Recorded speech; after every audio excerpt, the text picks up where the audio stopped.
প্রথমত রেজাল্ট আমি নিজে থেকে শুনিও নি, বন্ধুদের কাছ থেকে শুনলাম। প্রথমত বিশ্বাস করতে পারিনি। তারপর যখন সবাই এলো, এত কিছু সবাই আসছে, অভিনন্দন জানাচ্ছে, খুবই ভালো লাগছে। আমি এখনও পর্যন্ত টিভিতে শুনিনি বা টিভিতে দেখিও নি, ওই বন্ধুবান্ধবদের কাছ থেকেই আমি শুনেছি।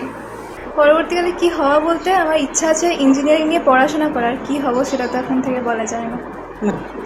তো আমার পড়াশোনা করার ইচ্ছা আছে, পরবর্তীকালে হায়ার স্টাডিজ করার ইচ্ছা আছে, দেখা যাক কী হয়। না, আমার ইঞ্জিনিয়ারিং নিয়ে পড়ার ইচ্ছা আছে, এরপরে যা হবে। ইন্টারেস্ট আছে ওই সমস্ত জিনিসগুলো সম্বন্ধে জানার, বিভিন্ন ধরনের অ্যাপ ডেভেলপমেন্ট বা এআই টিআই এই সমস্ত জানার ইচ্ছা আছে। তারপরে তো দেখা যাবে, ঠিক করি না এখন। প্রথমত তো বাড়িতে বাবাই আমার শখ, তা আমার মা সবাই সবাই সাথে ছিলেন। তাছাড়া স্কুলের টিচার, গৃহশিক্ষকরা, বন্ধুবান্ধব, আত্মীয় স্বজন সবাই পাশে ছিল। না, সত্যি ঠিক ছিল না। কোনো দিন হয়তো সারাদিনটাই হয়তো বই নিয়ে কাটালাম, কোনো দিন একদমই পড়লাম না, এরকমভাবেই ছিল। টিকুটে সেরকমভাবে নয়, যতটা দরকার ততটাই পড়তাম, বেশি এক্সট্রা সেরকমভাবে পড়া হয়নি। হ্যাঁ, ফোন তো অবশ্যই। পড়াশোনার ক্ষেত্রে ফোনটা অনেক আমাকে সাহায্য করেছে।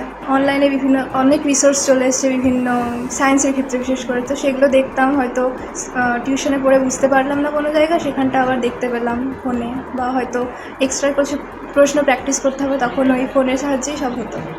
তবে ব্যাডমিন্টন মাঝে মধ্যে খেলতাম, বিকেলবেলায় পাড়ার মধ্যেই আর কি। বন্ধুদের সাথে আড্ডাটা সারাক্ষণই ছিল, ফোনে মাঝে মধ্যেই ঘন্টার পর ঘন্টা কথাবার্তা, বাইরে ঘুরতে যাওয়া, মেলাতে ঘুরতে